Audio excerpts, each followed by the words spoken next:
baby nzvimbo ino yakanaka ndokunonzi kumafura mhepo yakanaka mhepo iri kunyatsorova ndozvinodiwa izvo. aiwa ndakambokutaura ndichiti ndichakuendesa kwaUnyani ndo pakaimba kwasongo kwaiva chinzi tiri kwaUnyani ndo Unyani yacho yaitaurwa. Aiwa ndakakuudza baby ndichakuendesa nzvimbo dzose pasi pezuva nenyika. Nzvimbo yose iri pasi pezuva nenyika ndichakuendesa. Kana kuGarden Reiden. Unoziva ndokuda wani. Ndokuda mumwe wangu taura chokwadi. Aiwa Mwari wakandipa. Mwari wakandipa mudzimai wakandipa chido chemoyo chidoko hori chivhindikiti changu. Icho ndinokuda ndokuda mumwe wangu ndinokuda iwe unozviziva wani. Ko hute idya kahute dzinonzi hute kwamurewa idya unzwe toza muri masaladi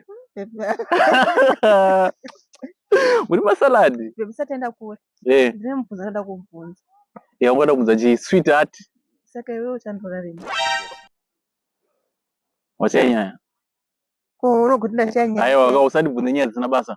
Why is it every time kakubvunza kukuroora kwekuita sei unofana kundirosa washaya dzimwe nyaya here. Aiwa kana ushaya nyaya inini ndati washaya dzimwe iwe usade kundipa hasha panapa nditi panapa tafambira kuti tiuye kumafura mhepo ndikupfurise nemhepo iwewe because unganyanya kutsva kumabhokotyo kwatatiru ukazondibvunza nyaya dzekuroora kwei mari kuroora unozati inotsvagwa sei aiwa undiudze ngaipere unozati inotsvagwa sei ai kunondipa hasha mani unozati inotsvagwa sei haipere iwe waida ndikuroore ufanira kutanga uya kumba kuzogara neni ukufana kuya watanga ubva wazvara uri kumba ndodatanga ndameka shuwa kuti munhu anozvara kana ukazvara ndopa ndichakuroora ndati kana ukazvara ndopa ndichakuroora ndoda kumeka shuwa manga mapedza nyika dzose muchivhura ma800 degrees muchivhurirawo mwari ma800 degrees makuya makuti tikuroorei ivo vakati kukuroora iva ikuvhurai ma800 degrees